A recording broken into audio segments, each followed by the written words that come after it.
I just remember some of the kids initially snickering at him, like, what do you mean? But as he went on, like this kid stood in his mana. He was like, no, I'm telling my story.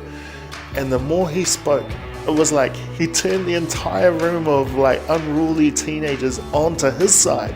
At different points now, the rangatahi were like, oh yeah, like cheering him on. And now that person who had the courage to stand in their mana, to stand in their truth, is now being accepted and embraced because they're being seen for who they are and not what they look like.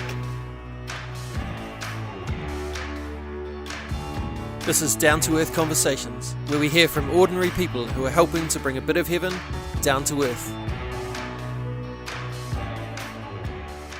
Kia ora, welcome to another episode of Down to Earth Conversations. I'm the host of the podcast, Andy Dixon. Here in New Zealand, we're in week 1 of a full country lockdown, and there is a lot of other stuff happening around the world that can make things seem a little bleak. And that's why I love to bring these conversations to you, to help us all remember that there is good and beauty and life in the world, and that we can be a part of bringing a bit of heaven down to earth. Today we hear from Dietrich Soakai, a beautiful man with a huge heart, especially for rangatahi or young people. We talk about growing up in New Zealand as a Pacific Islander, how he discovered poetry and got into youth work, and what he saw when they were held together, and also what he's doing now in the area of child advocacy. Some Te Reo Māori or Māori language terms that Dietrich uses include Te Ao Māori, meaning the Māori world or way of engaging with the world, rangatahi, young person, tamariki, children, pēpi, baby, and also mana, which Dietrich uses in a way that loosely means worth or value as a person. Look out for the challenge he leaves for us at the end of the kōrero as well. This is episode 34 of Down to Earth Conversations. Here's Dietrich Soakai.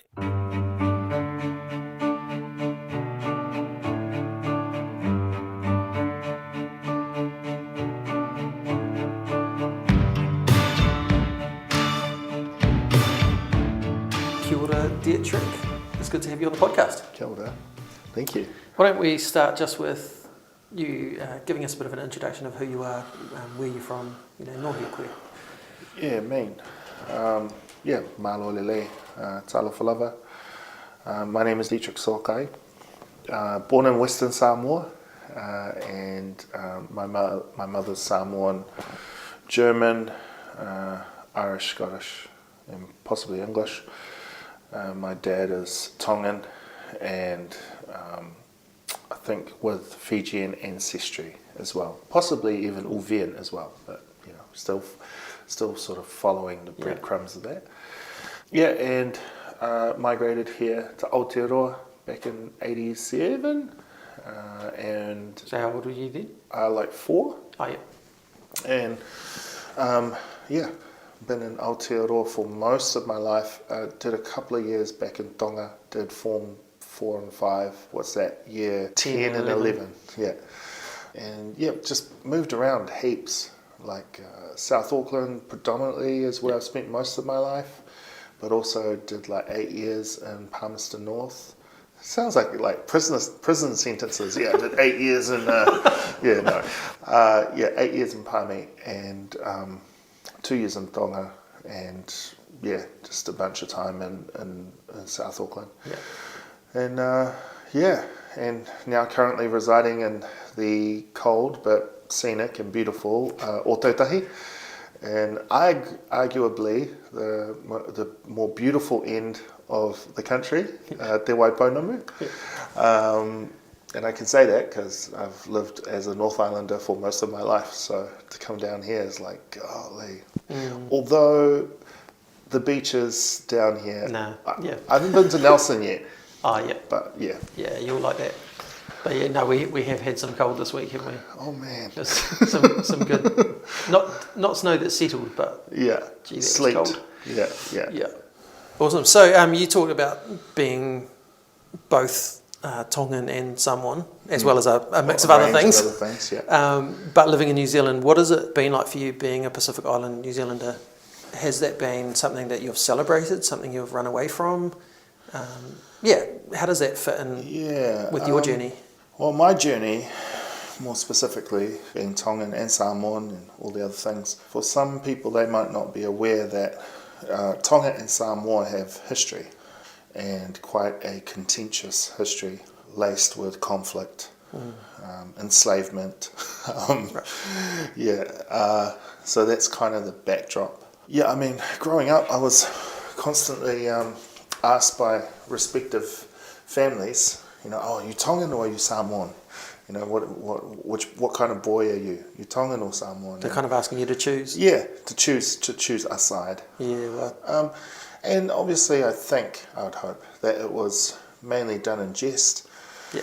But when you're like 6 or 7 and you're being asked by your grandparents, both of them respectively, one time by your Tongan grandpa, are you Tongan? And then another time separately by your Samoan grandpa, are you Samoan? And you're just like, I don't know. And so I chose neither, and I chose to identify more with the All Blacks. Right. Yeah. And it sounds kind of trivial, but it actually I feel, played a massive part in how I would be in the years that would follow. Growing up in Palmerston North, because I was in Palmy from the age of like 6 or 7 till I was about 13. And Palmy was, especially back then, there weren't many islanders. A lot of people were either Pākehā or Māori. And I didn't know it at the time, but a lot of the people who were at my school and the people that we hung out with were either devout Christians or farmers or hippies. So, I was just really struggling to find a place of belonging. And I ended up identifying quite massively with Māori. I remember I have a real distinct, vivid memory of when I was like maybe 7, possibly 8, and I came across one of those sunshine books, and it was the story of Maui pulling the sun or slowing down the sun. And I almost cried. For some reason, I don't really know anything like about fancy ideas of representation or anything like that. But as a kid, seeing that, I don't know, strangely, I felt seen. Especially in Palmy, where it was predominantly Pākehā, and there were some Māori around, not many. And now I'm looking at this book that has someone brown. And I just thought, man, I so wish I was Māori. Yeah, and that was kind of my, that kind of stuck with me, that stayed with me. I can't remember exactly where the marae was, whether it was out near Foxton or somewhere. But I remember we did like a primary school trip, and there was a, at the time I thought he was like this really cool, like older guy, but now as an older person looking back, I was like, actually, he probably was like quite a troublesome uncle at the marae, just sort of chilling out at the marae. But it also just shows, I really longed for like a positive or like a male somebody who kind of looked like me that I could be around or be affirmed by, or So, being a Pacific Islander in Aotearoa, it was difficult. It was challenging.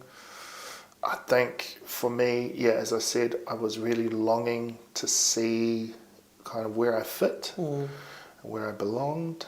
And then moving from Palmerston North up to Tāmaki Makaurau, where my cousins are and the rest of Polynesia, to go from predominantly farmers, hippies, Christians, Pākehā and some Māori to now predominantly Polynesian, or tangata moana as I like to call it nowadays.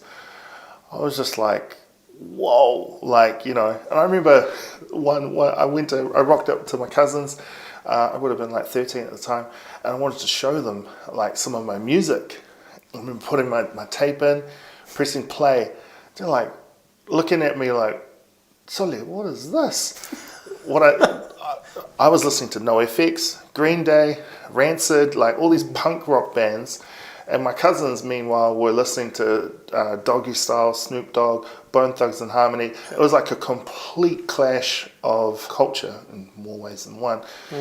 And that was an interesting thing. Like, oh crap! Like now, how do I be in this space, in this place? You know, where music was the thing that I would use generally to connect with people. And now my own cousins are looking at me sideways like, bro. Yeah. So, and I was the opposite. I was the white guy at school listening to Boys to Men and yes. All for One and all these brown boy groups getting mocked for it. So, you know, I know how it feels, bro. Yeah, we should have swapped. We should have swapped at that point of our lives. Yeah. But yeah, it was, you know, and then moving up to South Auckland, and I think before I moved back up to South Auckland, I was beginning to experience a bit of racism. One of my best friends, who I was currently living with, I was living with him and his whānau at the time, and he's Pākehā, and a long story, but basically my family were up in South Auckland, and I had to stay back in Pāmi for a couple of years. And so I stayed with my best friend, Pākehā. His family really looked after me. They really loved me. I really loved them. But it got to year 9, Form 3, and my friend, who's Pākehā, started sort of experiencing quite massive bullying from, back then they called them the homies, all the Brown brothers. And over time, the house that I was staying in became quite tumultuous. There was a bit of turmoil there. And I remember walking into my best mate's room one time, and he had his other mate, and they were drawing what do you call that, swastika, the Nazi sign. Yeah.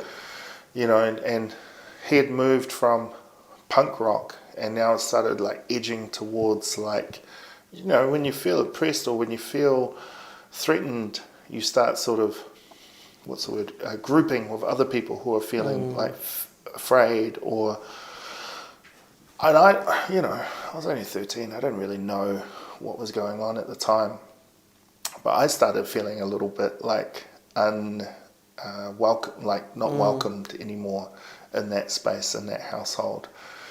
So I was kind of experiencing that, and then we went up to Auckland and, you know, said farewell to my friend. We weren't like on bad terms, but things weren't great either. It's kind of, quite yuck. But then going to South Auckland, where, you know, how I was saying earlier about how people group together. Well, now my cousins are like, you know, red and blue are now colours that are starting to like be quite prominent. And, you know, so like being a South Aucklander or a Pacific Islander living in South Auckland, you're kind of aware of the danger that sort of existed. You know, you'd heard stories of like pretty gnarly stories, like of the Samoan dudes who ran through the Otara flea markets with machetes and cut up like anyone, like just ran through, you know. So moving back up to tamariki and being aware of the danger that, or potential danger that was lurking, and yet strangely seeing everyone who kind of looks like you as well. That was like a weird thing to try and negotiate within one's 13-year-old brain, you know? I can imagine. So now you're, you know, and like I said, I'm Tongan as well. I got like my cousins in Otara, where some of them were wearing red, and then I had other cousins in GI who are Tongan, who are wearing blue, and now it's like... And we're talking gang colours. Yeah, gang colours. For those who aren't aware of that, but yeah, Bloods and Crips. Rival gangs. Yeah. And then, you know, and then kind of, and also listening to the music from gangster rap more specifically. And I guess, that was kind of what I was growing up in, you know. And I think adolescence is always like a strange time in one's journey. For some of us, we want to forget. Others of us may be stuck in it. But I was, it was such a weird time to be a Polynesian in the 90s, and then I ended up going back to Tonga for 2 years, as I said earlier, and did my 4th form and 5th form over there, which was great. I kind of needed that, and came back to Aotearoa. Cousins were a little bit older, and liquor is now flowing. Yeah, right. You know, it's just all that sort of stuff. So how do you feel now that your Samoan and Tongan heritage, have you embraced it? What is it that you identify with from your heritage? To be honest, Te Ao Māori played a massive part in me finding my way back to the islands, because even all the way up until maybe 2010 maybe, or I coming back from Tonga, I was like, yeah, I'm Tongan. I kind of like that kind of was grounded, because I went to school, did high school, and then came back to tamariki, and still surrounded by a lot of Polynesians. But it was. But how do I put this? I feel like for us as children of diaspora who spread out from our respective Polynesian islands to come to a bigger island, Aotearoa, disconnected from our place of heritage, we then, or I, started to look for belonging in hip-hop, because that was something that we could all gravitate towards. But as I sort of was embracing like this sort of pseudo hip-hop Tongan Samoan thing, it wasn't until like 2010 maybe or 11, as I got into youth work and found out more about Te Ao Māori, I started to really embrace Te Ao Māori. It was like I went back to like that 7-year-old kid or 8-year-old kid who saw the Sunshine Book, and I so desperately wanted to belong in this country. But the more I pressed into Te Ao Māori, the more that Te Ao Māori was affirming my Samoan or my Tonganness, my heritage, essentially pointing me back to whakapapa, and essentially kind of pointing me back home. Maybe not shooing me away, but just pointing like, sorry bro, you can't claim that maunga, you can't claim that awa, like you're gonna have to really go back into your whakapapa. And it was because of Te Ao Māori that it led me back into that question that I didn't want to touch on, which is, where do I belong? Like, am I, I was like, yes, I'm Tongan, but still in my head, I was like, how much Tongan am I? How much Samoan am I?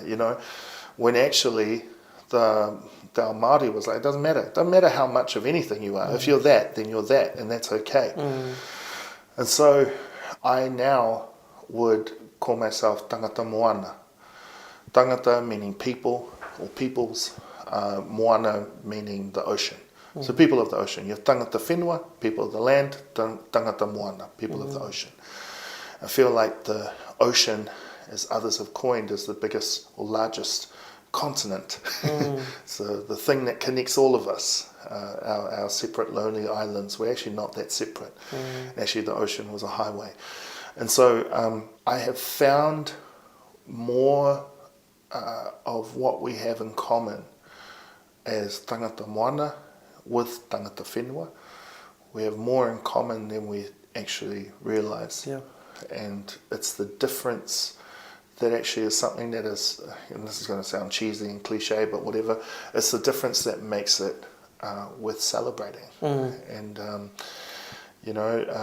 so at the moment, in terms of reconciling my identity, I'm not trying to distill it down to the most, as science kind of often does, breaking it down to the most simplistic, basic thing.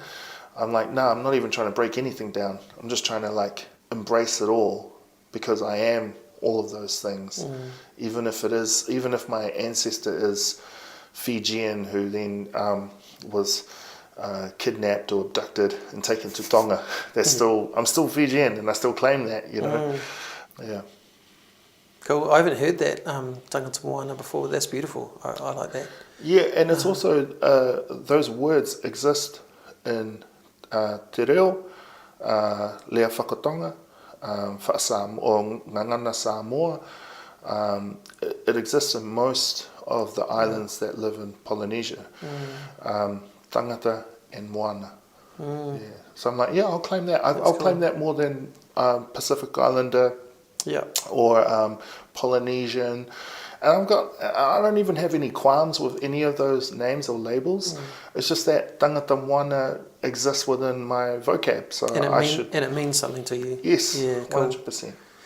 I like what you were saying too about the Te Ao Māori pointing you back to who you were, because that's actually been my experience as Pākehā as well, is sort of discovering this Māori world and going, like a whole lot of other Pākehā actually who have entered that world, going, there is something beautiful about culture here and we don't have it, so we want your culture. And actually through that journey going, no, actually I want my culture. Yeah. You know, I what is my culture? You know, and actually we had our friend Takariri on the podcast, and bro, he schooled me. He asked me, you know, what is my culture? And I tried to explain a little bit, and then he said, bro, that's a terrible answer. And it was, you know, but it's, you know, like you look at primary schools on cultural days, and you know, you've got you know, Māori, Indian, Samoan, Tongan, all in their traditional dress, and you've got Pākehā kids in all black gear, because that's all they got, you know. And actually, we all whakapapa back to somewhere, you know. So the last cultural day, my girls wore kilts to school, because actually we whakapapa back to well, to all of the British Isles actually, but our name is Scottish, and so we embrace that, and I think that's been something that, you know, as you start to learn about others, you do celebrate the differences. You actually get permission to be more of who you are, rather than trying to claim who someone else is, which I think that's cool, bro. So when I first met you, or the first time I ever saw you really, we were at the same church, and you'd been invited to get up and share one of your poems, along with Takariri, who you both got up and shared one. And, you know, for me, that was actually a bit of a life-changing moment, because I'd never seen spoken word poetry before. And seeing you both get up and do that, I just went, well, I have to do that. You know, there's something in me that has wanted this for a long time. And, you know, it was not just the performing of it and not just the cleverness with words, but it was the storytelling. It was the bringing something that's inside of you out and placing it vulnerably in front of people. How did you first get into it? Oh, bro, it's kind of an embarrassing story. We're all about vulnerability on the podcast. So. Basically, at my old mahi as a youth worker, there was this girl that I kind of liked, and she was really into going to a spoken word gig. I hadn't really paid much attention to spoken word. You know, we're talking like 2011 maybe, or 10. I hadn't really paid much attention to it. I had one of my best friends was a spoken word poet, but I kind of would scoff whenever she'd go to do her thing. I was like, whatever. It was like lame. And to be honest, I was quite like, as much as I was trying to like understand who I was on a cultural level, I was also trying to understand what masculinity was. And so, you know, I was like, at the time involved in mixed martial arts and boxing and, you know, all the things, all the martial arts. But I was kind of like in like hyper masculine, kind of toxic masculinity. That was kind of where I was camping, sort of. So the idea of spoken word was like, bleh, like I'm not going to be caught dead doing that, or even going to that. But hey, there was this girl who I heard was going to it, and I completely lied through my teeth, like, oh yeah, I love spoken word. Yeah, I'll go with you. Like, let's go. We should go. You know. Long story short, it didn't turn out that great. I wouldn't even call it a date. It was just a I don't know, like, anyway, whatever.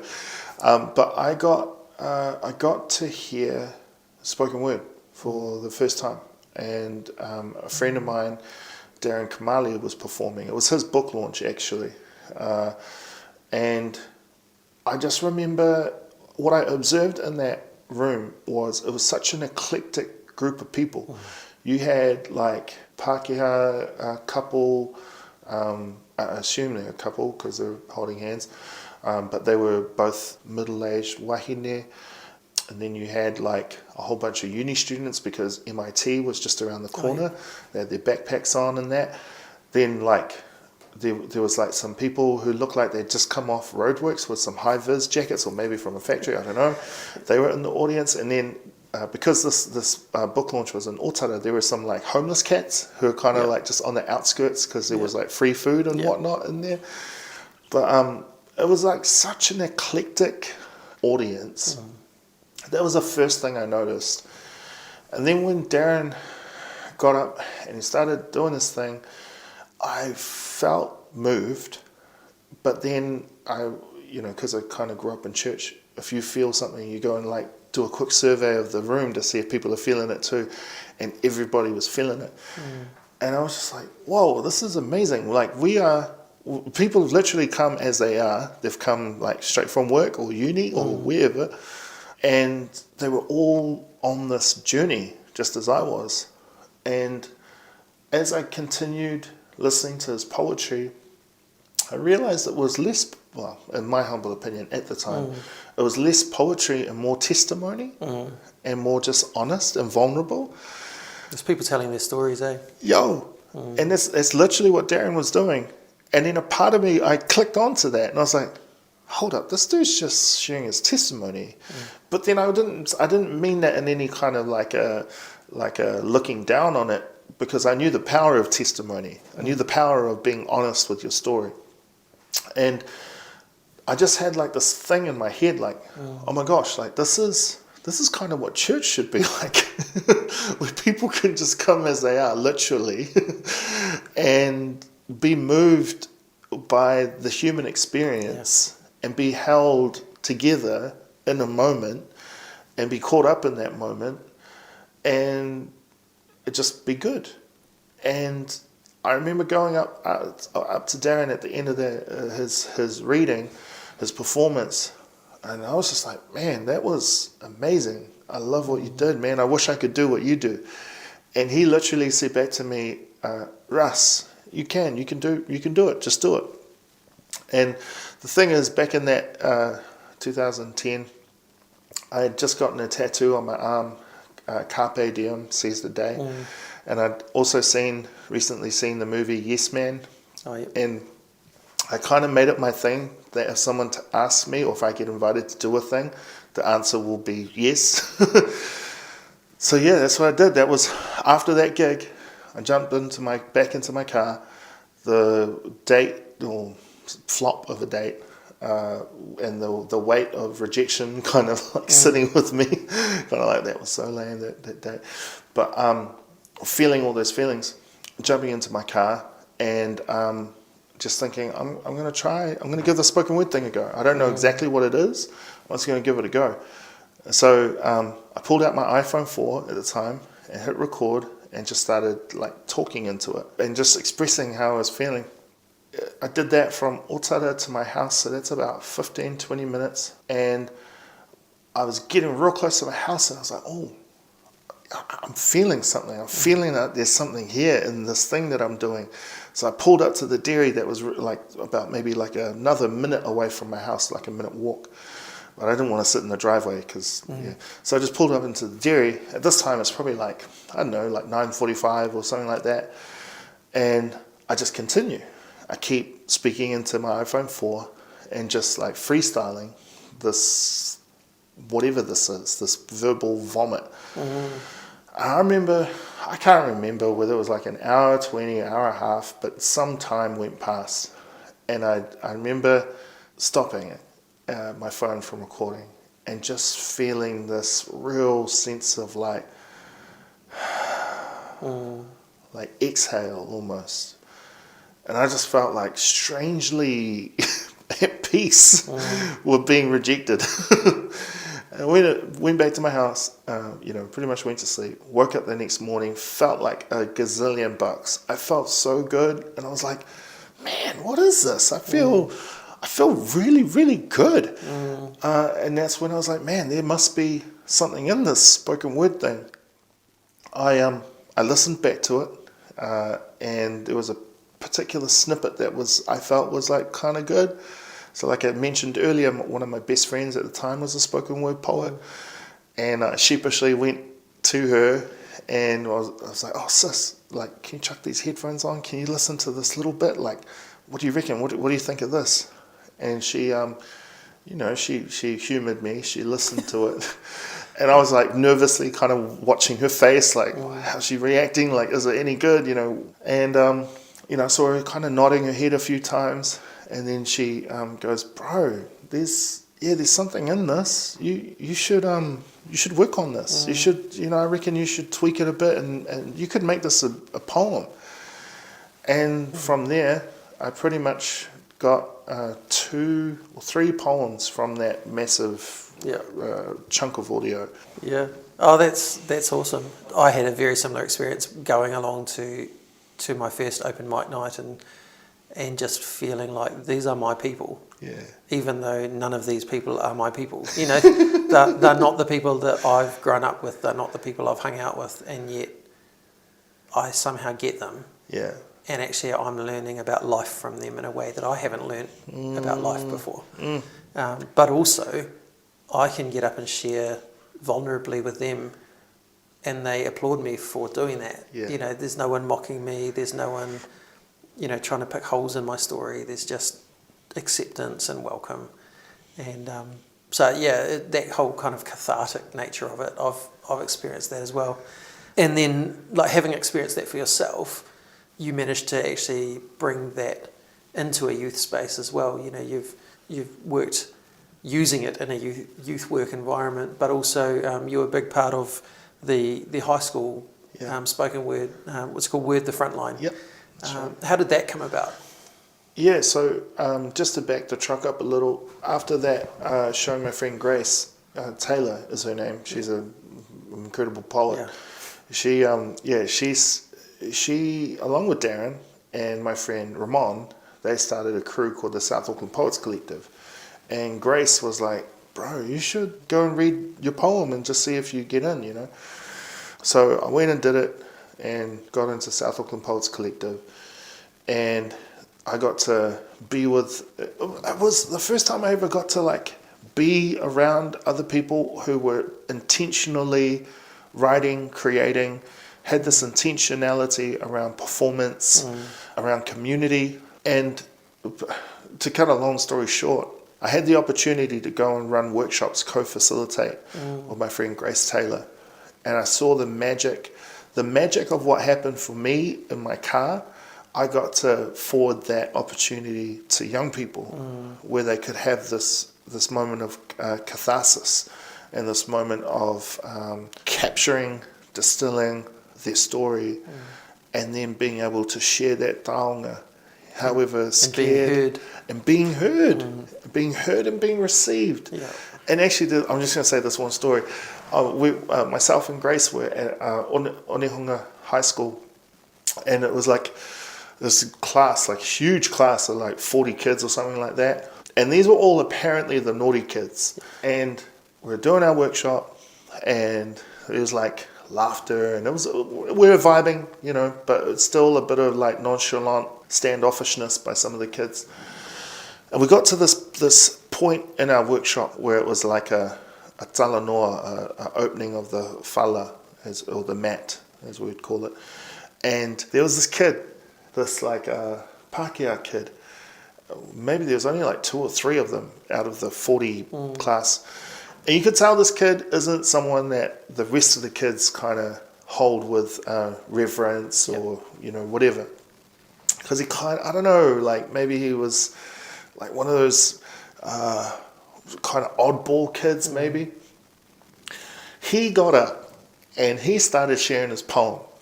And I can't remember what his poem was about or anything like that. But I just remember some of the kids initially snickering at him, like, whatever. But as he went on, like this kid stood in his mana. He was like, no, I'm telling my story.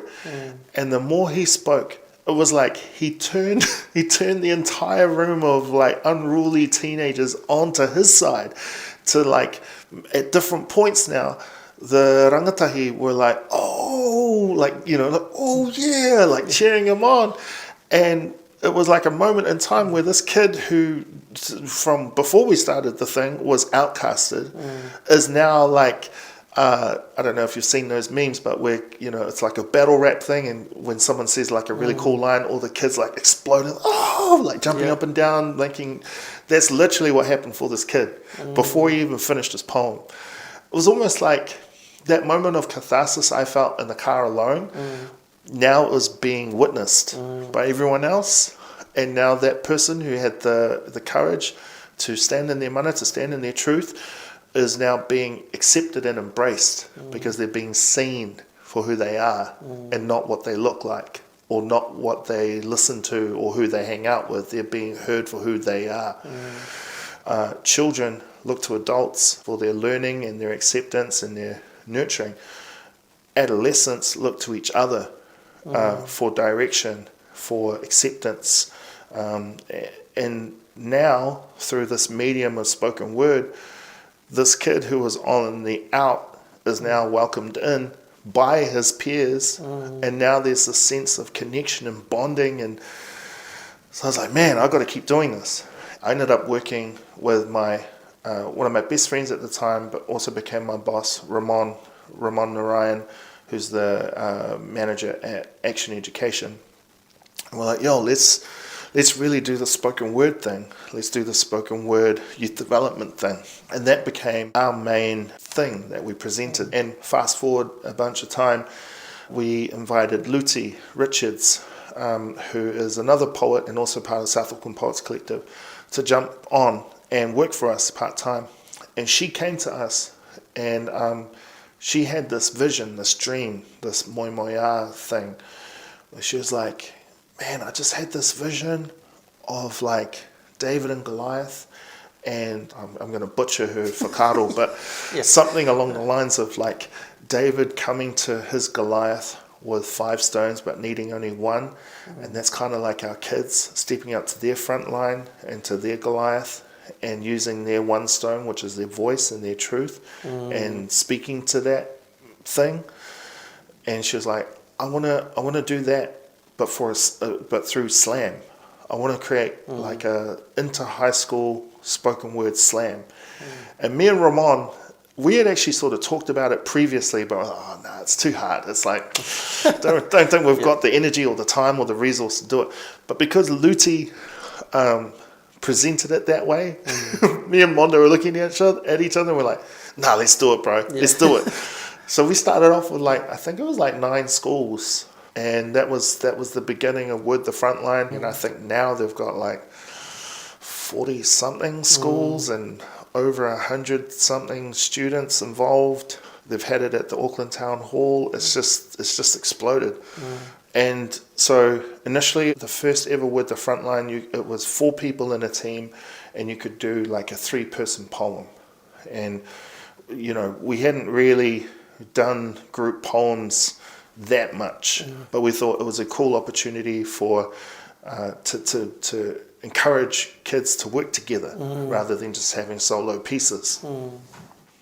I've seen some actually. I'll put some links in the show notes because there's a bunch of videos of that you can watch on YouTube, and some of them are just phenomenal. Like, I mean, I call myself a poet, but and you should. Some of those would kick my butt. Oh, I'm the same. I'm amazing. 100% the same. Some of these kids, I'm like, bro.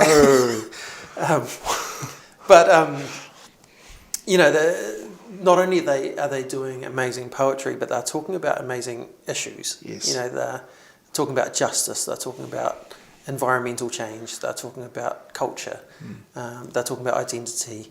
Are there any kind of, themes or moments or anything from your time involved in it that stand out to you that you're just like, man, this is something else? Or is it just the whole thing? There's so many. There's so many. Like It has been a real privilege and a real honour to bear witness to all of these young rangatira or young leaders share and speak with mana and share and speak about their experiences unapologetically, but then also be accepted by their peers because of them speaking. That's been a massive gift for me. Yeah, that's beautiful. And I guess like we've talked about, you managed to combine this passion for the spoken word, this way that it interacted with people, with a love of youth work, of wanting to see lives changed.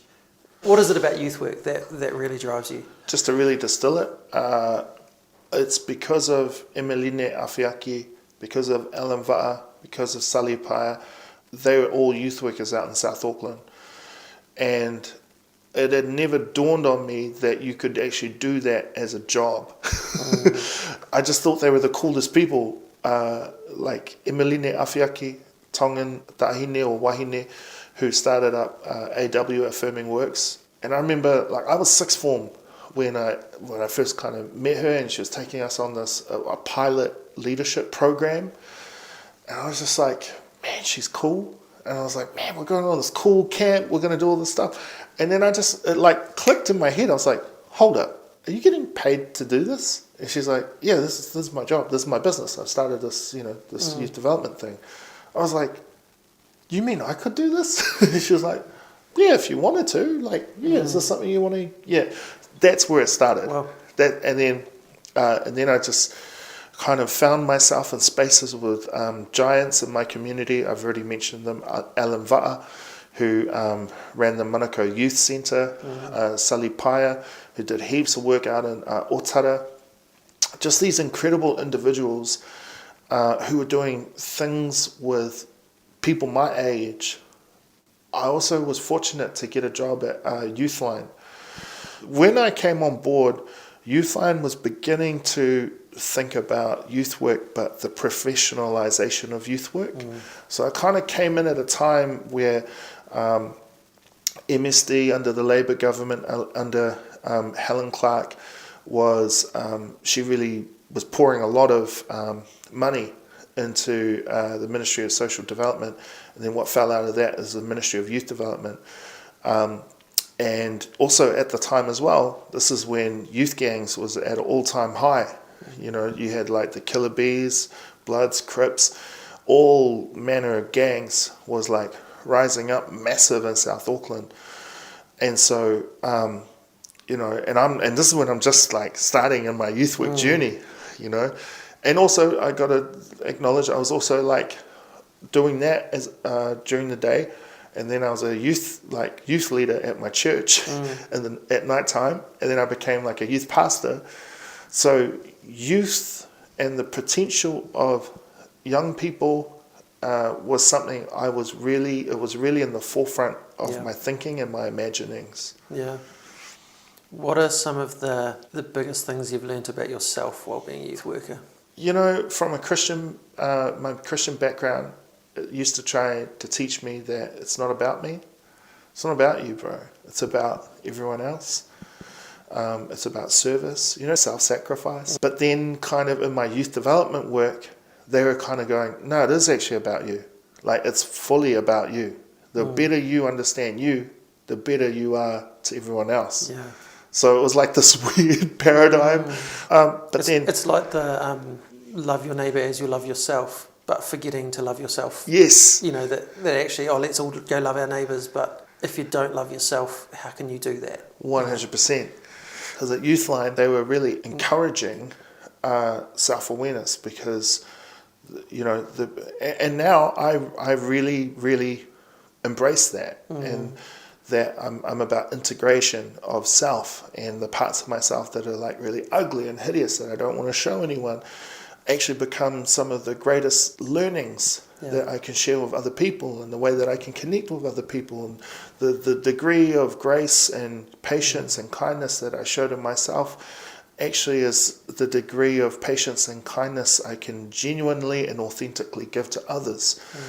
So it was like that was probably the superpower, one of the many superpowers that youth work gave me. And we're sitting now in your workplace. And do you want to just describe like what it is that you're doing now? Yeah, so I work for Voyce Whakarongo Mai, and Voyce Whakarongo Mai is an independent organisation that advocates for young people in care. So when I say care, I'm talking about young people who the state have taken custody of. So that's oranga tamariki, previously known as SIFs. So I'm talking foster kids, youth justice, secure group homes, SGHs, care and protection. Care and protection units are units where young people who it isn't safe for them, be it at home or maybe they're not safe to themselves, so they get put in a care and protection unit for a time. Now the thing with rangatahi, tamariki and pēpi that are in care of the state or are a child of the state or a ward of the state, whatever terminology you want to use, oftentimes there are many services attached to them, many decision makers making decisions for them and about them, but oftentimes their own voice gets lost in the red tape. So we help advocate, we amplify the voices of care experienced young people or children or babies.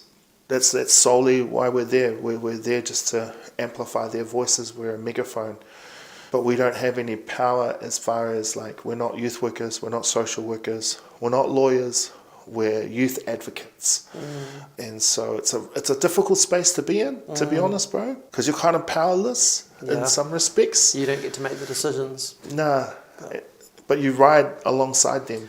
Yeah. Hard. So that's what I do. So I'm the kaiarahi or team leader for Te Waipounamu.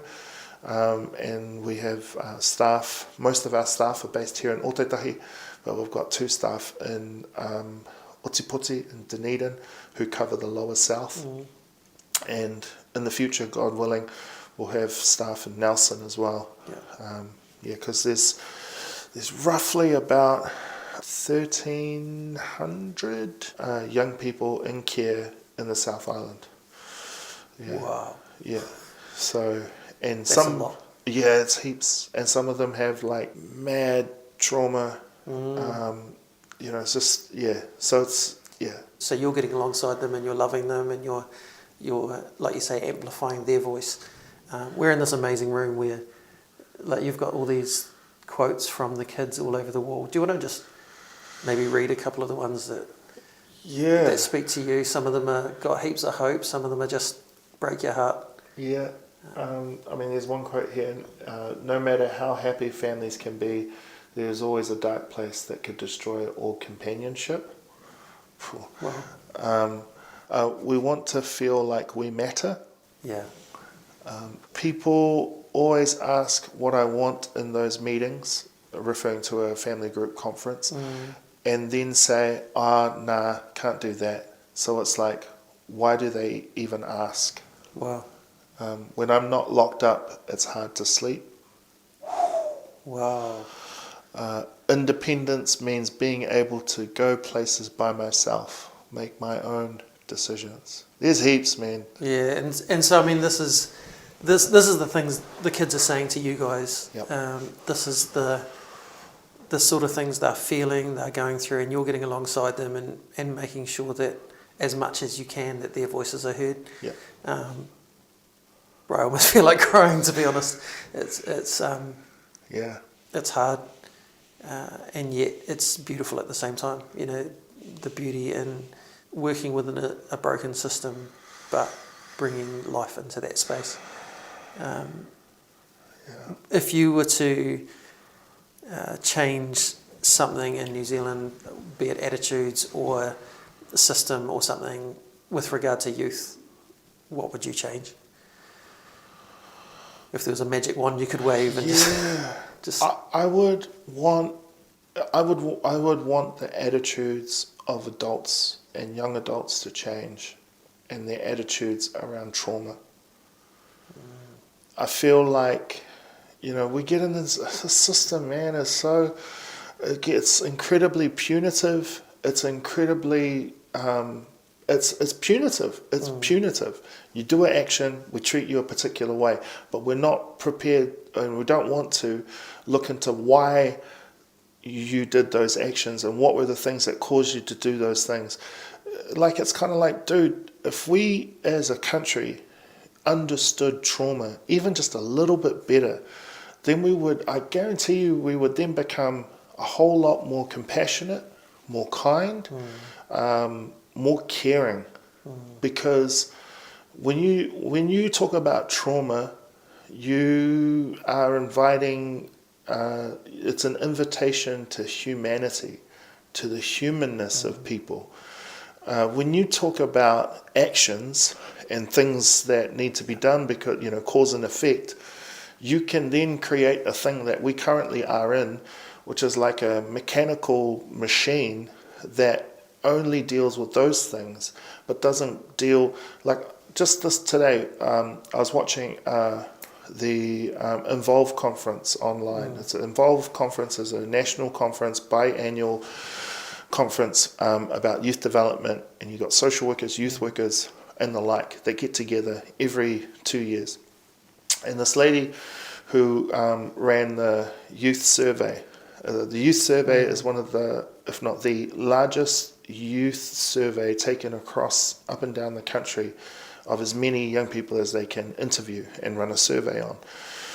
And they were talking about like how in general, generally speaking, from, I think it was like from 2001, one pool of data, and comparing it to 2019. Okay, so that's like 20 years difference thereabouts. And it was talking about like how compared to 2001, alcohol consumption by young people has gone down. Drug use has gone down. Unprotected sexual activity has gone down. You go, oh, that's good. However, depression has gone up. Mental illness has gone up. And the thing that kind of like began to, I wonder, and I've got no legs to stand on this is just a wondering, is like, okay, cool, so we've like, oh, and smoking has gone down, alcohol's gone down. What drives us to do those things? Sometimes it's because we want to hang out with our friends and it's good times. But on the more dangerous end of that, it's coping mechanisms. Yeah. It's things that we try and use to cope with the difficulties of life. What happens when you remove the coping mechanisms?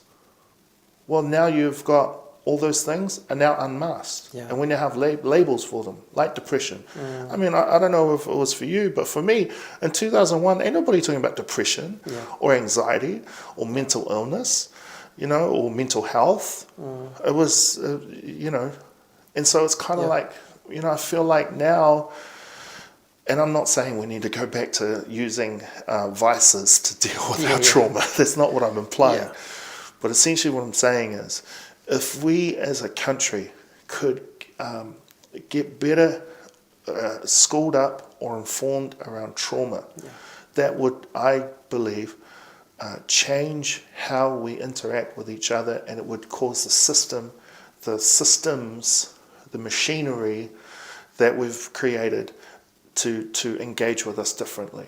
Yeah. Well, that's a beautiful note to end on. And I guess that's a challenge to us all to, because that can be something that would change on a massive scale, but actually boil it right down to people who are listening right now. This is something we can all do, where we can start to see a behaviour that we don't like, a behaviour that we think is problematic, and ask ourselves, what's going on for that person? Yes. What's behind that? So yeah, I love that challenge, bro, and thank you for leaving us with that.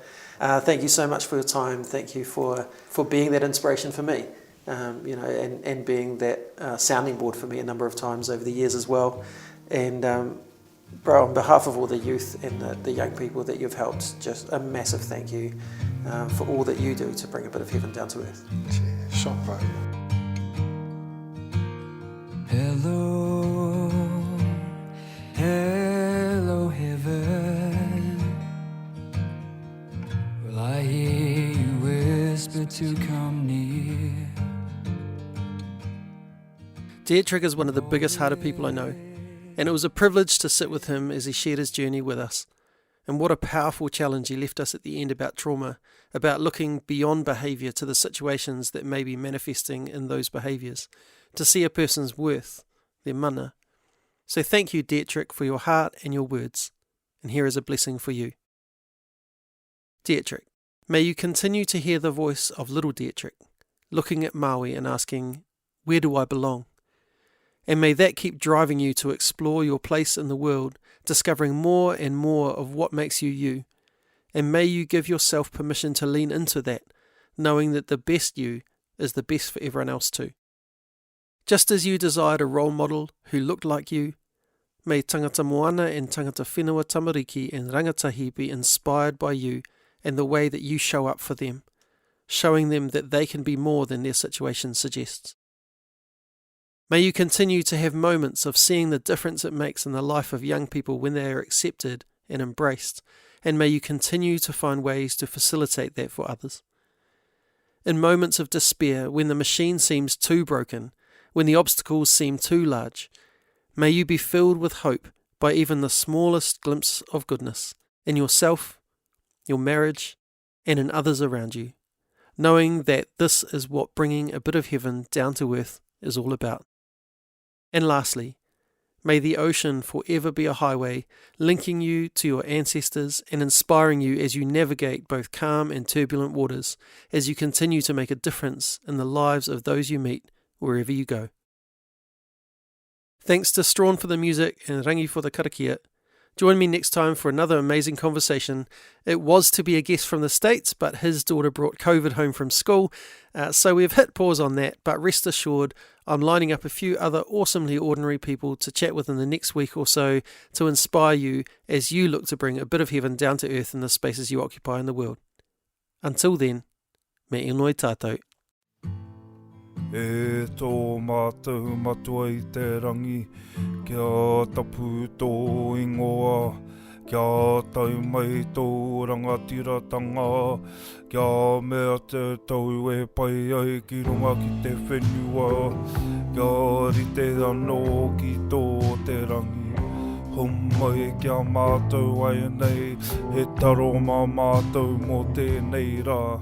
Muro mātou hara, me mātou hoki e muru nei I o te hunga, e hara ana kia mātou. Aua hoki mātou e kawea, kia whakawaia, engari whakaorangi a mātou I te kino.